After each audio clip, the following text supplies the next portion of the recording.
So let's talk about RoomSuite. What is RoomSuite? Where does RoomSuite fit in? Why did we bring RoomSuite about? So most, if not all, of you know Q-SYS. We're in the large venues. We do large venues well, high impact spaces. That's kind of our strong suit. That's where we've always played. That's where we started. We'll always continue to play in there. But since we play in there so well, we decided, hey, let's look at some of these other areas where we don't normally fit in all the time and see what we can do to help bring everything under one pane of glass. By one pane of glass, I mean Reflect. These everything that we're going to talk about today goes into Reflect, so it's makes it simple, easy to deploy, scalable. You can deploy it fast. Don't need a programmer necessarily. It's just commissioning time. So we'll dive into that a little bit. And this is kind of the agenda that we plan on going over today. So we'll start out talking about why Room Suite, get into the hardware and software of Room Suite a little bit. We'll build out a system, just a real basic system, and then we'll try to work on scaling it up from there. Uh, Start small, make a conference room, go on from there. This is kind of suited towards the think education conference room type systems.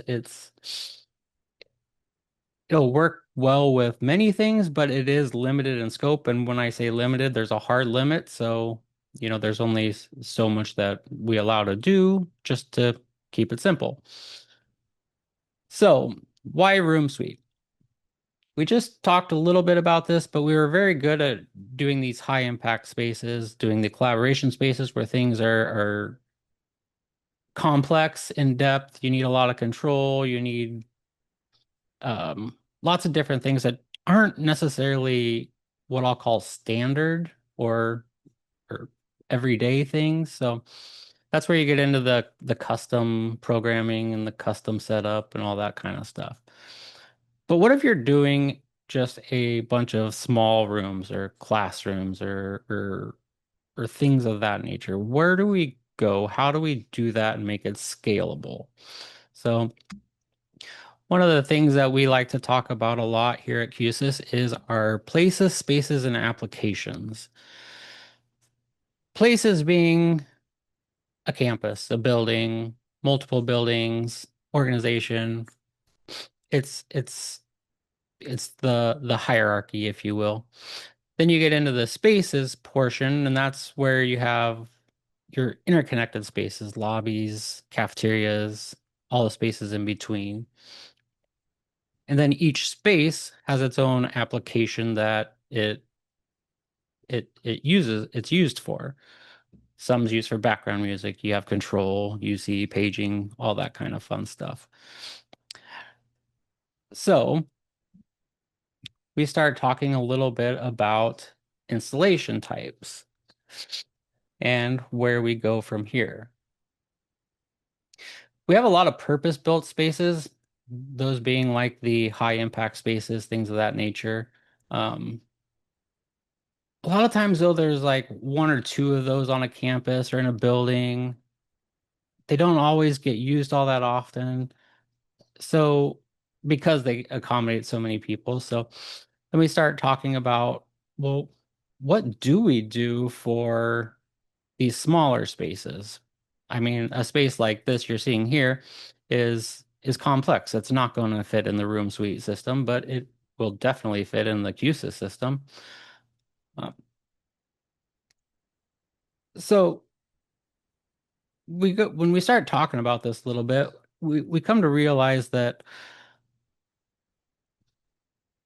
after COVID, we kind of came back to this thing where we want to bring people back into the world, back in office, in person.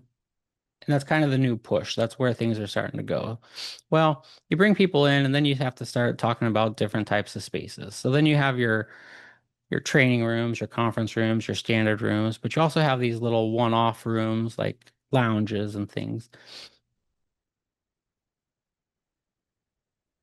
But we still have to take into consideration all these things. So how do we do this? How do we make this scalable? How do we make this efficient? How do we go through this? So, oops.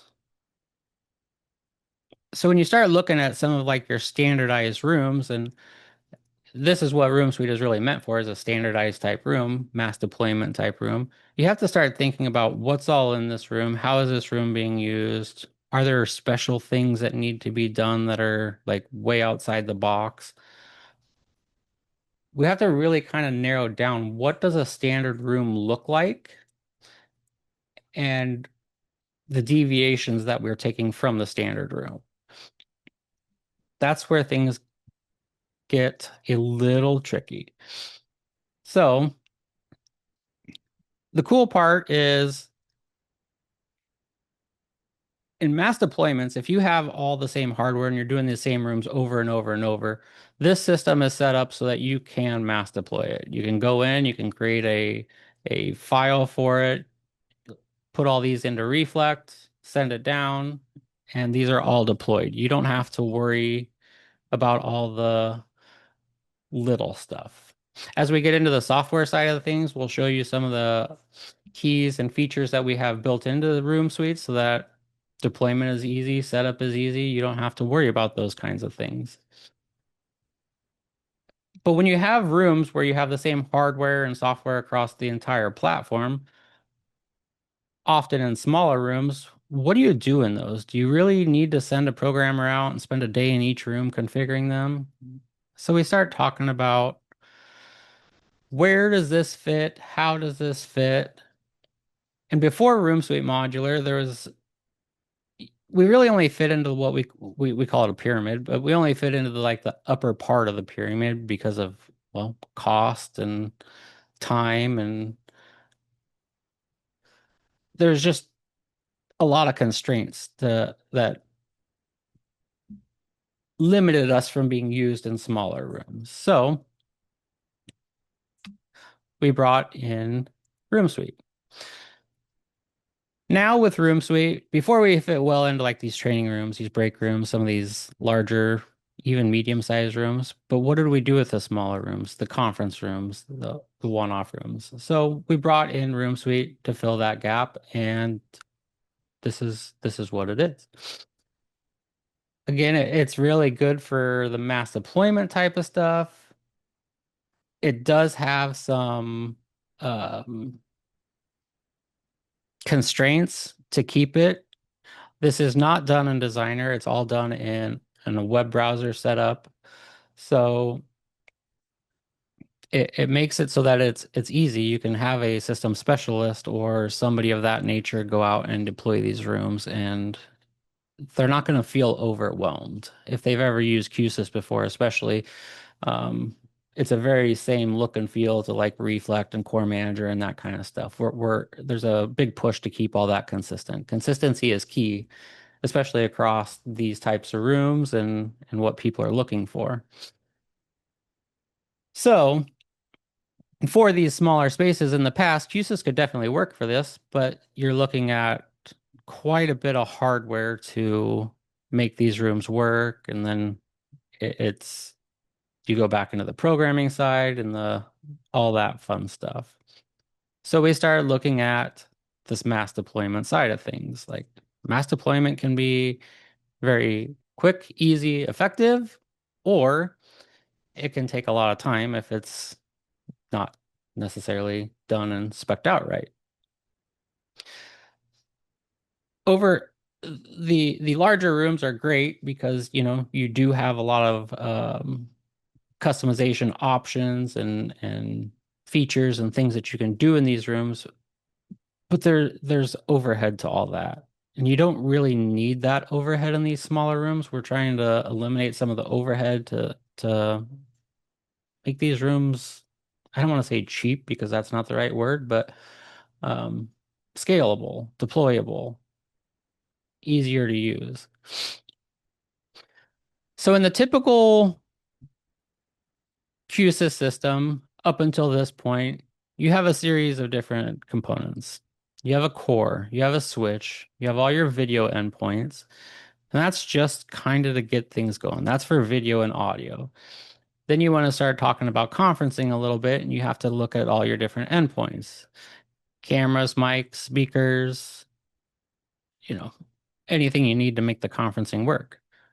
Now, this all works great, but again, this takes time, effort, and somebody with some skill to actually set up and get running.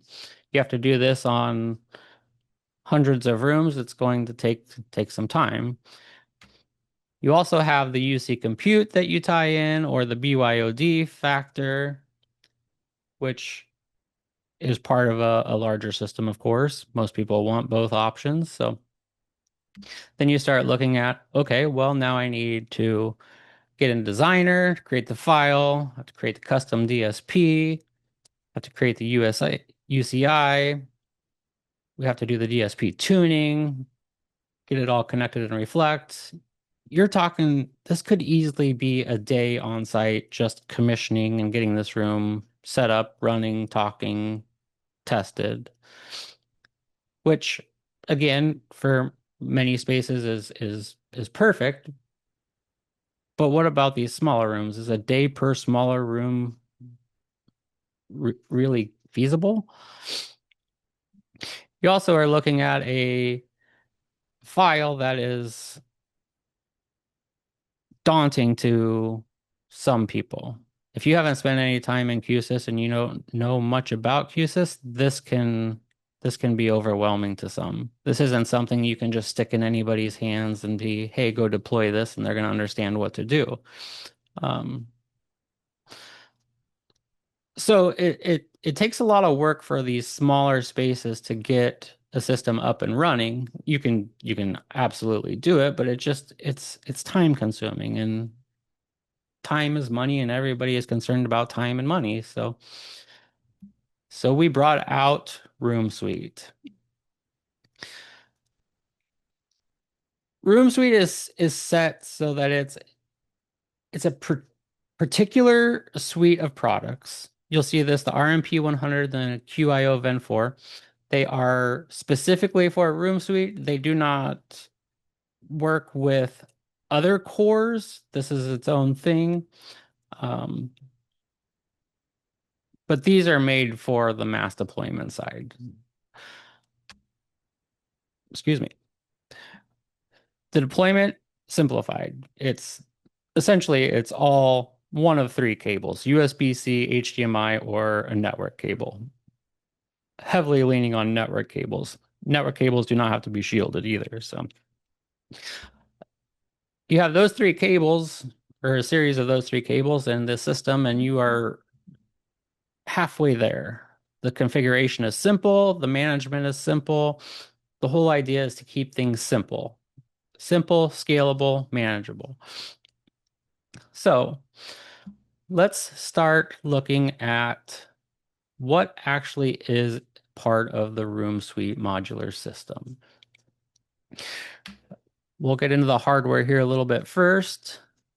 First thing to really note is the RMP 100 processor. We don't necessarily call it a core because we're trying to keep that distinction between the two. We don't want them to be interchanged because, again, the RMP 100 does not work with a typical core the way a typical core and everything does. But the RMP 100 is our processor for this.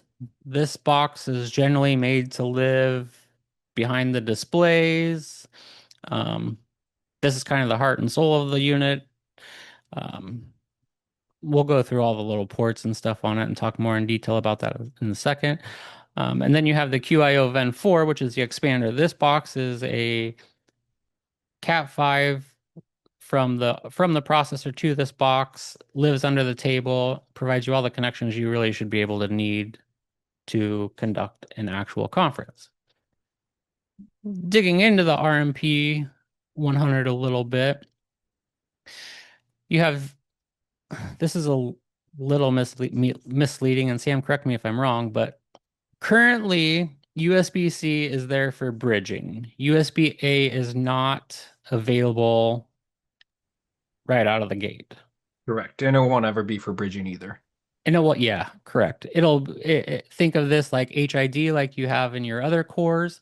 Um, It's not set up now. This is one of those things where the board comes with it on it, so we have it on the unit, but it's not active. Well, it don't worry, it will be at some point. You have two HDMI ins, you have two HDMI outs. These are fully matrix. You can matrix however you want it to. Um, you also have this is kind of cool. You also have some 232 on this. So there's two 232 ports and there's a GPIO port for things like motion sensor, something like that. Use the motion sensor to turn on and off the room based on presence. 24-volt, just like any motion sensor. So it's handy. It works. So what can we actually do with this, especially the 232 side? So on the web page, once you get into the setup of this, you will see there is a way to set up how you want to control displays. So you have three different options. CEC, by far the easiest if you can make if the display has CEC control. You can also control them over Ethernet or serial with those ports like we just saw. Then you also have the GPIO port. Again, this is mainly used for occupancy sensors, things of that nature.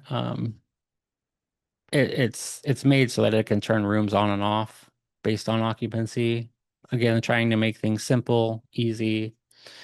Sometimes less user interaction users have to use with a panel, the better. If it just works when they plug in. Also, on the back of this thing, there are a bunch of network ports. Now, a couple things to keep in mind here. The aux ports do not connect to the other 8 ports. They are separate. The aux ports are for things like reflect, outside network, monitoring, things of that nature. There's no bridging or any switching or there's no routing between NICs. So it's made for like your aux, it's made just like your aux ports are on your core, essentially. The other ports, the other 8, these are used for the AV devices. Now you may be looking at this and going, Kelly, how do you use microphones and speakers in a room suite system? I see no inputs or outputs on it. Well, everything here is done network. Um, One thing to keep in mind is that port 1, you can see that it's a Type 4 Class 8. That is a heavy duty port that is meant specifically for the QIO Ven 4.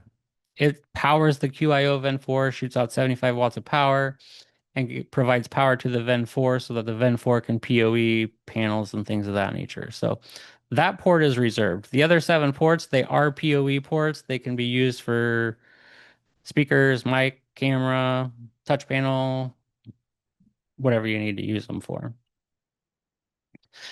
Going back, this port here is the port that connects directly to the Ven 4. The cool part about this is it is one cable from this RMP100 to the Ven 4. You'll notice that the power input on this box is not your typical power input. The power brick is rather large, but it's providing power to everything, so it kind of has to be. Then you look at the Ven 4, and you will see that it has its own special port on it for PoE in from the RMP100. Uh, Again, this takes the 75 watts. It uses 25 watts, I think, to power the box itself. And then it has the other 50 watts that is split up between the 4 PoE ports you have here. This oftentimes gets used, since this lives at the table, this is used to power your touch panel, table mics, things of that nature. This also has USB and HDMI in. Same thing on this one. The difference on this is the USB-C does do video as well as bridging. USB-A is currently not used. It will be later. And then you have HDMI. USB-C and HDMI are independent sources, so you can route independently. Then you have the 4 ports to connect to your table peripherals. So again, think touch panel. I mean, if you wanted to power a camera off it, you could. Might be kind of weird. Microphones, things of that nature at the table. So let's talk quickly about examples, how this can all be used. Here, simple BYOD or yeah, BYOD room. It's it's more think like huddle space. Again, small, single display. You have a sound bar, just a network connection. You have a camera, just a network connection. You have the processor that sits behind the display, so you have HDMI going from the processor into the display, and that's everything behind the display. You have one cable, network cable, again, doesn't have to be shielded, doesn't need to be shielded, running from the processor to the expander, and that's the only thing you have to run across the floor or under the floor, or however you get it to the table. It's a single cable. That's the idea, simple. Then from the expander, you can run the touch panel off of it. You have the two mics, and you can bring the USB-C into your laptop to do bridging and conduct your calls. One thing to keep in mind, and this it's maybe obvious to some, not to others. Um, the USB-C is not going to charge your laptop off the expander. It just simply doesn't have the power to do so. Why don't we power the expander so that it can charge your laptop? Not all tables have power at the legs where this box goes. So again, we're trying to keep this simple, easy, make requirements as little as possible. So it's a single cable. It'll do bridging, video, everything else off USB-C. It just won't charge. So just keep that in mind. So with this, then you can do meetings however you want. BYOD, Zoom, Teams. Your laptop is the host. Start a meeting as you would. And with that being said, RoomSuite does work for more than just BYOD. We have settings in there for Teams. We have settings in there for Zoom, and then there's a setting in there for specifically BYOD. Um, so possibilities are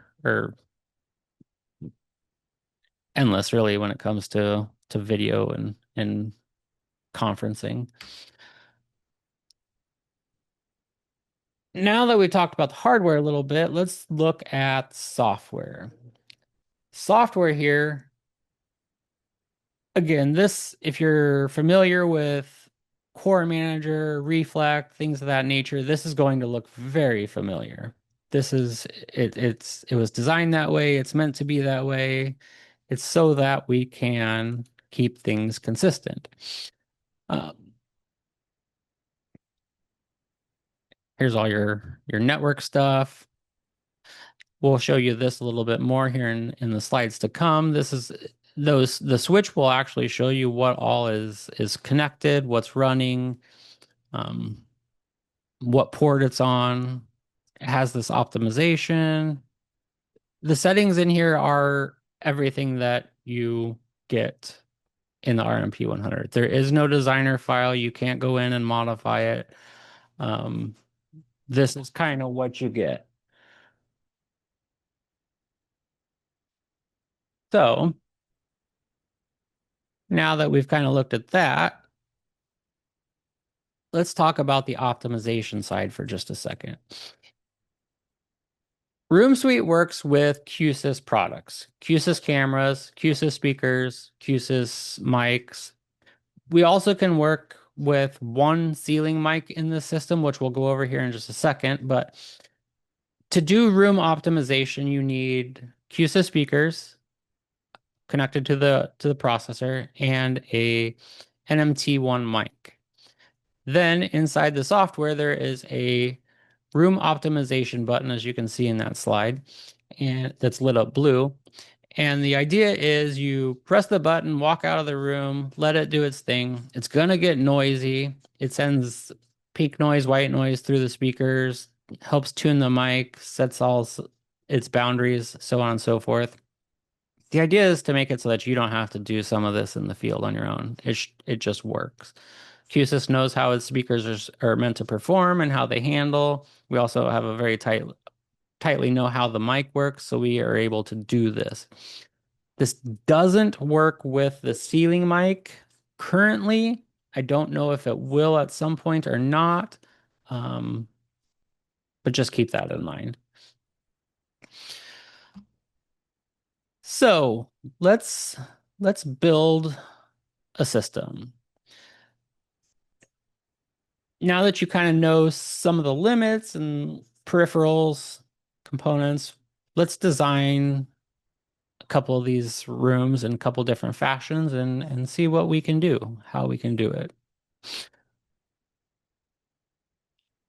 First rule of RoomSuite is understanding these ports. It's very critical to understand that port 1 is for the PoE of the Ven 4. Um, this thing only has 11 ports, no more, no less. You can't add to it. It's that this is what it is. It's one of the restraints of RoomSuite to keep it simple, to keep it flexible. Um, Again, the RMP 100 has 212 watts of power. It transfers 75 watt. It uses 75 watts of it to power the Ven 4, 25 to actually power it, and then the other two 50 watts to power devices. With that being said, you then have 130 watts on the actual RMP to use for speakers, cameras, things of that nature. Um, that is something that you need to keep in mind when you are designing this so that we don't run out of power. The cool part about this is that inside RoomSuite, there is a tool that will keep track of your PoE budget for you. Um, this works well. It does its job. It does exactly what it's supposed to. Um, this is extremely handy if you already have all the gear in front of you, but just a lot of times when you're designing these things, you don't. So keep this in mind. Your power limits, it you shouldn't run into any issues. If you ever have questions, though, there's application engineers all over the country. Please feel free to reach out to any of your applications engineers. We're more than happy to help you with this. Any questions? Um, so let's talk about actual hardware that can be used. Here is a list of usable hardware. So you have speakers, cameras, mics, and touch panels. The four main things you need for a conferencing system. There are limits to everything as to how much can be used and how it works, and we'll go through that a little bit more. As far as panels go, let's just touch on that one quickly. You can have up to 2 panels, and the panels have to be either 7-inch or 10-inch. The 5-inch panel is not supported. There's just not enough room on the 5-inch panel to get all the RoomSuite stuff on there. Not that there's a whole lot, but it's enough. Um, when we talk about speakers, excuse me, you can have up to 6 speakers. Now, you can't have 6 sound bars and you can't have 6 NL speakers, but you can have up to 4 NLs in the ceiling, excuse me, and 2 sound bars. Generally, you see the sound bars mounted vertically on each side. If you're using 2, you could use one in the bottom. Underneath the display, just kind of depends on how your room is and how you have it set up. As far as mics go, our NM series mics are the table mics are the top contender for this type of space, but we do understand that not every room can work with table mics. So we give you the option to use a Dante mic. The RMP processor essentially has a 1x1 Dante license, so you can use any of the 4 mics you see listed here. Um, the Dante license being so you can have your auto mix from your mic into the core or into the processor, I'm sorry, and then there's a reference that's sent back to the mic. When using a ceiling mic in a space, the number of table mics then goes down to three. Why? AEC. Um, the NMT mics actually use quite a bit of AEC, so it's just limits. Moving on to the camera side, you can have up to two cameras. Now, you can use any combination of NC series cameras. They do have to be Q-SYS NC series cameras. That's what works with this system. So think 1280, 2060, the NC90. The NC90 is probably one of my favorites for rooms of this nature, of this size. I think it's just a good fit. So, and yes, both of the cameras can be PTZ if that's what your room needs. So, going back to our little design that we set up earlier, before you have your core, your switch, your video endpoints, your cameras, your mic, your speakers, your computes, and then all the softwares and stuff that goes along with it. Hey, With the Kelly. yep. Sorry to interrupt. I was answering questions. I'm not sure if you covered this, but there was a question about the MXA 925 if it's tested yet. And I just wanted to touch again, I wasn't listening, so I'm sorry if I'm repeating you. But the room suite system does have one Dante in and one Dante out. And so you can use any Dante microphone. There are just microphones, the microphones listed are in there due to we basically have the commands built in on the back end for that mute sync. And so going along with MXA 925, assuming Sure is typically pretty good about keeping their commands all the same across their microphones. So I'm assuming that 925 will integrate just the same as the MXA 920. So I just wanted to address that before we moved on. Yep. No, perfect. Feel free to jump in whenever you want to. I'm more than happy to hand it over. But yeah, I think any ceiling mic that has a should work. The question's going to be the if you're trying to do mic like status sync on a mic, then I'm guessing, like Sam said, I'm guessing that it'll work. I just haven't had my hands on one yet to test it. So if that's something that you're really wanting to know, feel free to reach out. We can dive into it a little bit more. And going along with that, the MXA 925 is obviously very new, so I'm sure we'll update a lot of our documentation from the MXA 920 to the 925 across the board within Room Suite or other systems and that kind of stuff. So. Lots of cool stuff coming, so keep your eyes peeled. And All right. one more here. So Tim asked if the collaboration bar can be with the Room Suite system, and no. So the Room Suite system and the collaboration bar are all their own systems, similar to how they can't interact with cores. They are all made to be a contained system within the space that they are serving. The collaboration bar will probably be its own deep dive at some point, but it actually has a compute and stuff built in. That's one thing to keep in mind about the Room Suite system. The Room Suite system does not have a compute built into it, right? I'm actually glad that question came up. Um, okay, going back to this. So before you have the core, the switch, the video endpoints, all these different things. The cool part about Room Suite is we can simplify that greatly by, let me get my cursor working again here, by removing a lot of that. Now we go to a core and a Ven4, and it's a single network. It's your switch built into one. Um, it's simple. It's easy. It's less gear to mess with. The infrastructure on this being network cables, HDMI, and USB. That's it. It's we're not messing with audio cables anymore or mic cables or like this is totally made to be simple. It's made to be web configure, and we're really honing in on cutting down on commissioning time and making things simple here. So let's look at a 7-person meeting room. So let's We'll start with a BYOD room, and once we're done, we'll look at how to add conferencing and codecs and stuff to it. So we start with the room suite system. This is ordered as a bundle. It includes both units. It actually comes with USB-C and HDMI cables as well. Um, it's all part of the package. Um,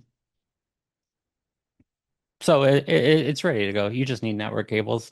It's hard to tell what length of network cables you'll need, so that one you'll have to find. But we'll start off and we'll put the processor back behind the display like like it belongs and the VenQ under the table, and then we can start looking at how we're going to hook up devices. So for the microphone, we're going to use the NMT1 in this scenario. And we're going to take the NMT1 and we're going to stick it on the table and we will connect it to the VEN4. And since this table is a little bit larger, we're going to actually put two on this table. We have four ports at the VEN4, so we have enough power and ports to do it. Then let's look at speakers. What are we going to do speaker wise? So for this room, we're going to use two sound bars. And again, we're going to put them on the left and right side. We'll mount them vertically. It's just a network cable, nice, clean, neat. We don't want to have to put anything in the ceiling. If we don't have to in this one, we want this clean and easy. Um, so we'll mount those there. And now we have no cables in the ceiling. We have one cable going from the display to the table. So our system starts to look like this. You have the processor connected to the expander, single network cable. From the processor, you have a network cable going to each of the sound bars. You have network cable going to each of the speakers, or I'm sorry, microphones um, at the table. And so our room looks like this. Since audio is ready, let's start looking at the video side. For video, we have the expander at the table. So we have a laptop connection. We'll just use the USB-C. That's easy. We have the RMP 100 behind the display, so we have HDMI out. We can take that to the displays, and we have our ports, so we can connect cameras. So everything is set. It's in place. It's easy. We just add in the cameras, and we're ready to go. So going back to this again, we have the USB-C from the display or laptop into the expander. That gives us our video out to the displays. It also provides us our bridging, so it brings in the speakers, the cameras, and the microphones into our laptop. Single connection, easy. We put our displays up at the front of the room, hook up the HDMI, add in another network cable for our camera, and we have our system. But we're still missing one thing: control. So sometimes you look at these things and you're like, does this room really need a touch panel? And that could be argued. For this system, we decided it does, so it's gonna get one. And this is where the difference between designer and RMS really comes into play. This is where things really start to shine. It does have some customization, but it's not fully open. So it's kind of a happy medium, if you will. Inside of this, you can change things, basic things. You can change colors, logos, background images. The panel auto-populates navigation controls to what's in your system. So when you go in and you set up your devices, it can tell you, okay, well, we need PTZ controls for this, and so on and so forth. Um, then there are conferencing modes. So when you're setting up this system, you can set a specific mode. Now, this does a couple of things. One, this will help optimize the room for Teams or Zoom or whatever, because they all have their own little quirks, right? Um, the other thing this does is this loads a CSS file to the panel so that the look and feel of the panel matches the Teams environment or the Zoom environment, or if it's BYOD, then I mean, it doesn't matter. What you see on the screen now is kind of how it looks, aside from color changing. Um, so again, it's easy. The panel's done. You don't have to make it. You don't have to worry about it. The other thing that's kind of cool is like Sam mentioned earlier, call sync is built into this thing. So when you're connected USB either to a compute or to your laptop or whatever is using to host the meeting, it does do call sync. All that stuff's built in. You don't have to do anything with it. It just works. So back at our design, how do we actually add control? Well, it's actually pretty easy. All you got to do is add the touch panel to the expander. Excuse me, because it's already a PoE box. So it's another network cable. You plug in the room processor and the room is up and running. Go to the go to the web page, hit configure for room optimization if you want to do that, and you have a fully designed system. This system will work. It'll work good. This you can save the setup as a preset for Reflect, which we'll talk about here in a little bit, and you can send it to all kinds of rooms. So you can make this go and go quick. For this kind of room, this is a perfect scenario where we can just use CEC for the displays over HDMI, so we don't need to run another cable for that. And you still only have your one cable from the display side to the table. So that's really the benefit of this is it's simple, it's easy, it's all right there. Before we move on, there was a question in the chat. Any way to add wireless microphones? So not recommended in this kind of system. One, these systems are typically not in a big enough space where you would need that. Um, your speaker capacity is probably not going to cover the amount of space that would be needed to have an additional voice lift microphone in there. That being said, it is a Dante one in, one out. But again, we don't recommend adding wireless microphones to these systems. I've had a few people ask me about, oh, like I had somebody else ask me, hey, can you take the Audio Technicas and chain them together and use that as a one by one Dante? I don't know. I mean, in theory, could you? Sure. Um, if you really want to try it, you can try it. It's not how it was designed. It's not how it's intended to use. So just keep that in mind when you're trying to push some of these limits. Again, this isn't one where we made this box to try to get you to push the limits on it, right? If you want to push the limits, let's go back to the core and let's have some fun. This is made for simple, easy, let's get it done and move on so that programmers don't have to waste time on these simple conference rooms. They can actually do the fun stuff. Okay, so moving on, we did our smaller room. Now let's talk about a room that actually has a compute built in that you can use, but they also want to do BYOD. Well, I mean, really, it's in the past, it was you have the compute behind the display, the compute hooks up to the display, then you have your controller, right? Which could be a number of different things. Most likely it's network drop from the compute, but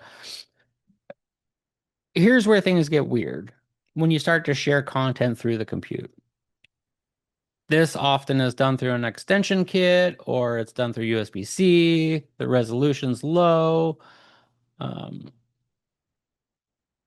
you could try to connect to the compute directly for better resolution, but then you're fighting with the compute being behind the display and how do you get to it? And now you need a USB extension if you're going to extend it from behind. So you're talking about more cables. It just gets messy. And again, the whole idea here being quick, easy, simple. Here's a kind of showing the optional content share. Again, this would be like a USB extender going back to the table, so you could plug your laptop in directly to the compute versus through the panel. Then you have your USB for peripherals, should you want to do it that way. So let's change this. Let's put in the RMP processor and let's see how we can simplify this whole thing. For this, we can take the compute, stick it behind the TV. We can take the RMP and stick it behind the TV. The RMP then, the outputs of the compute feed the displays. You have a single out of the RMP that feeds the content ingest of the compute. And there's another USB from the compute to the RMP for all the bridging stuff. Now you can share full resolution content.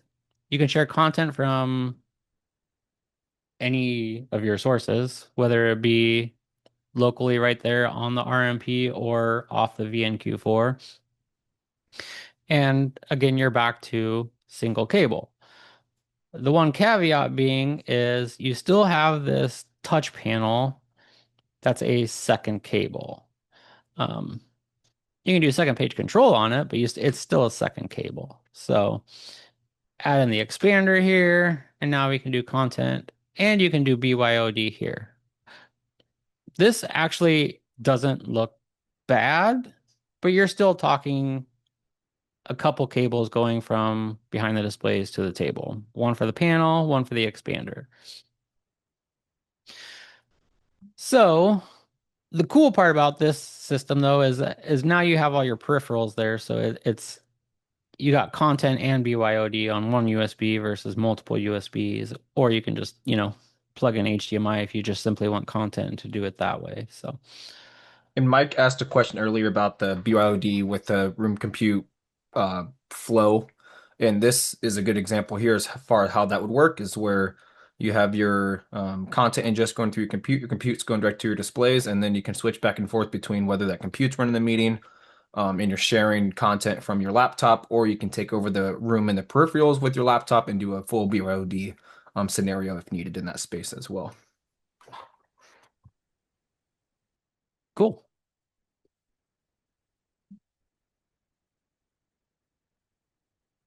So let's look at how this would connect. And I think I covered, I jumped ahead of myself a little bit, but the HDMI off of the compute goes straight to the displays. We hook up USB from the processor to the compute. That gives us all of our bridging. And then we take a HDMI out of the RMP into the compute for our content ingest.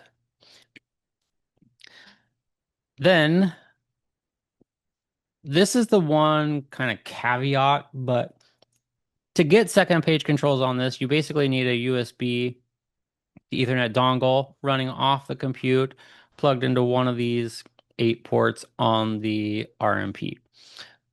It will not work off the aux A or B ports because again, those are not the network ports are not bridged in any way, shape, or form. They're separate. So to get second page controls on that UC compute glass, this is how you do it.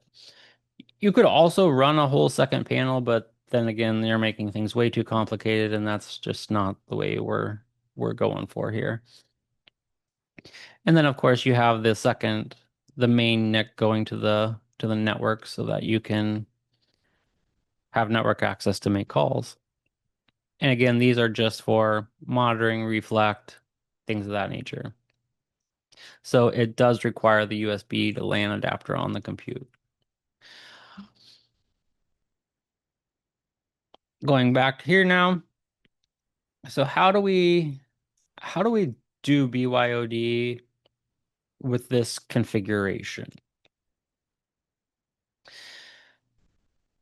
In Zoom, once you select the table laptop input USB-C, the BYOM,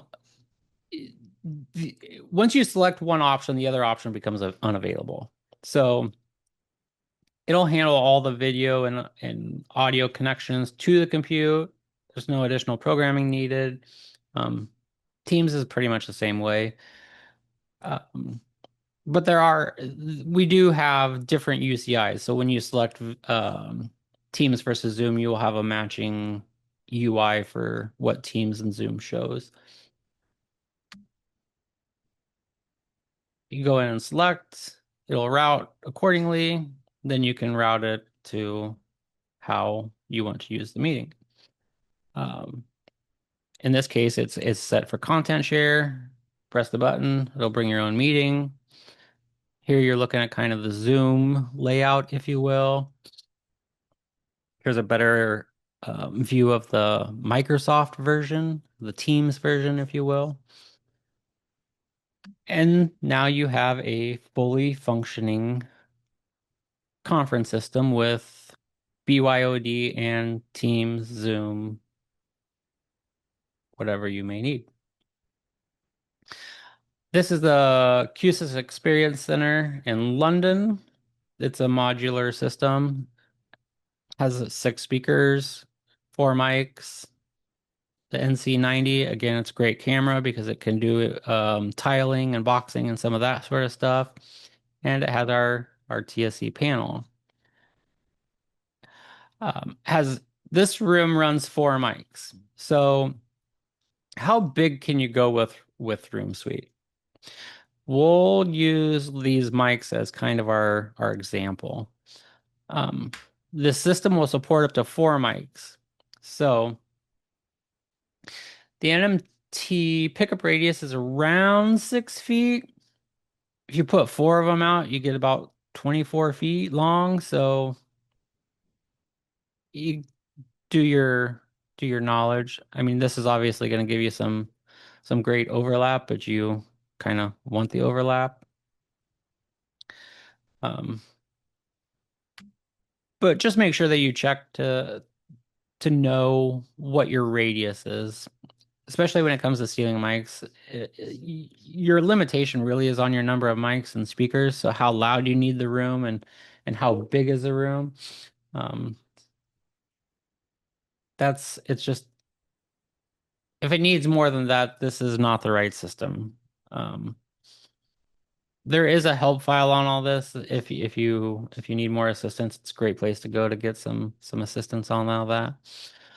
Um, so now that we've talked about the design side of things, we'll talk about Room Suite and how to deploy them at scale a little bit. Um, Reflect. Reflect is our cloud management. Hopefully you all know about Reflect. You've all seen Reflect. You've all played with Reflect. If you haven't, we have 2 tiers of Reflect. There's Reflect and Reflect Plus. Um, this allows you to remotely manage the Q-SYS devices, cores, RMSs, the new collaboration bars, um, and it's all the same look, feel, design, so you always have the same feel for that. Going back to this, the cool part about this is you can go in here in Reflect, you can create a preset. You can set the preset to say that it's a RoomSuite modular system. You configure it and you save it. And then when you go in and register a new RoomSuite system to Reflect, you just assign this preset to it, and this preset will configure the whole thing for you. Um, you can literally push this to hundreds of cores at a time if you happen to bring all 100 on it at the same time. Um, this will also do firmware updates, but it does require the Reflect Plus license. So, why is this important?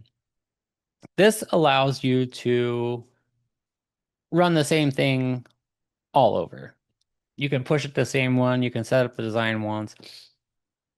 The cool part about the RMP is if you set it up, I mean, it's just network connections. So if you tell your installers, panel goes on this goes on this port, it's really, really simple. If they do happen to plug it into the wrong port or things are messed up a little bit, it's not the end of the world. It's pretty easy, quick and easy to change, but it's just an extra step. Um, Inside Reflect, we brought in Space Manager. There's a lot of changes going into Reflect right now, a lot of new features and add-ins that are coming to help make this easy and simple and something that you actually want to interact with and use because you're not scared of it. So we also have the Systems Explorer inside Reflect. This will let you kind of dive in and see what's going on, what's having problems. You can filter out what you want to see, what you don't want to see. Little faults you can filter through. So um, you can favorite. There are things in here called favorites and tags. So you can, if you particularly want to favorite this particular system so that you can always find it quick and easy, you can do that. Again, it's about making this the management side of this easy. We probably should have talked about this before, but you know, Q-SYS Connect. What is Q-SYS Connect? How does Q-SYS Connect work? How does it fit into this?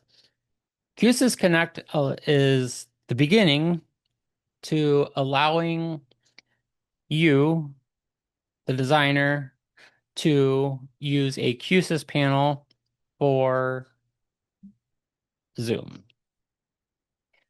We're working on it for Teams. It's not there quite yet, but the idea being in a room like this,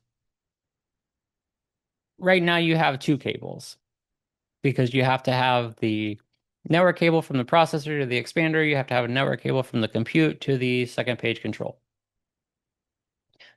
We have talked this whole time for the last hour about doing things simple, easy, kind of one cable. So, how do we do this? This is where the limitations of the compute kind of come into play. So we've decided we're going to try to um, work around that and find a better way to do this kind of stuff, which brings us Connect. What is Connect? Connect is it's an app essentially that will pull in the native Zoom user interface onto a Q-SYS panel. So you can run Zoom and Q-SYS all on the same panel. It's a Q-SYS panel. It can connect to the network. You don't have to have it connected directly like you did before. Um,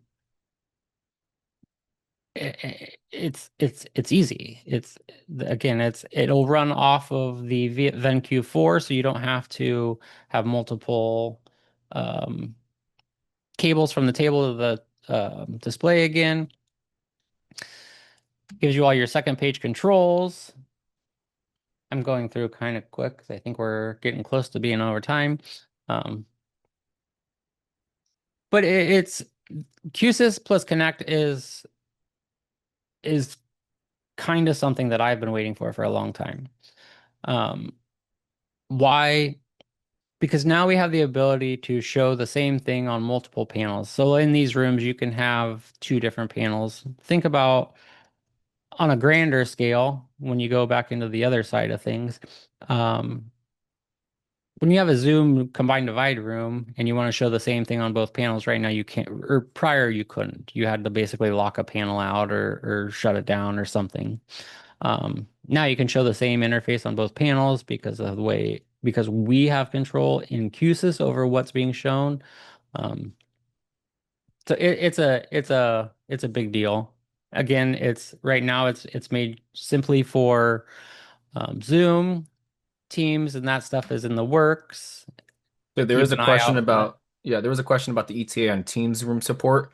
The ETA is all based off of Microsoft. So the more people that can get the word out there, the more they hear, hopefully they will get that supported for us in the near future.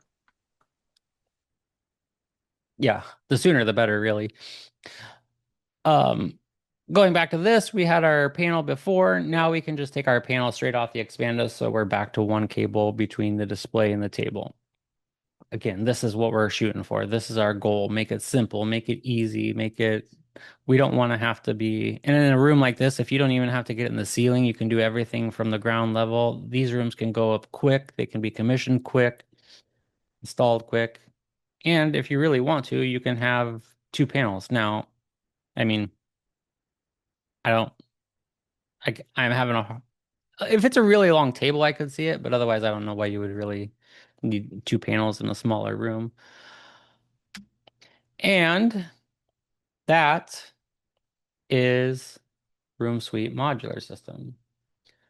I think we are running up here pretty close to time. So, do we have any other? I can't see the chat. Do we have any other questions, comments, concerns? Again, please feel free to ask anything you need.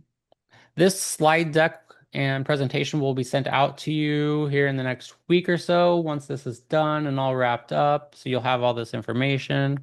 Um, Again, my name's Kelly. I live in the Tola area. We have Sam with us. Sam is in the Midwest. Um, that's just kind of where we happen to live in the areas we cover. But all of you have an application manager or application engineer in your area. I would encourage you to get to know them, spend time with them, reach out to them, ask them questions. These guys like to help. That's the whole thing. So There is one from Jason, just popped in about a room scheduler. So, yes, going along with the Room Suite modular or Room Suite portfolio, I should say. Recently I have announced with the collaboration bar as well. That was Mhm. also an announcement, but there is a room scheduler that we have now as well. So, should be on our website. I'm actually going to confirm that real quick before I say that. Yep, it's on our website. So if you have any questions on that, it is built on the MDEP ecosystem. So, um, any questions about a room scheduler, go to our website and feel free to check that out.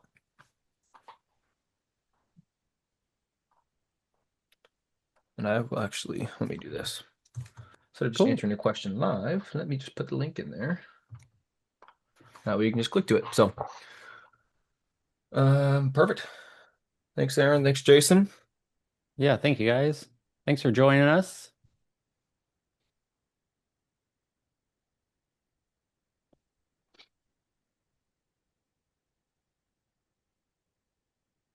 I don't really have anything I'd else. say, yeah, so if there's no other questions, we can wrap this guy up. As Kelly mentioned, you guys will get the recording and the deck once it gets wrapped up in about, a week to 2 weeks. So if you guys want to go back and reference that or check anything out on our website, feel free to do so. Perfect. Thanks, everybody. Have a great rest of your week. Thank you.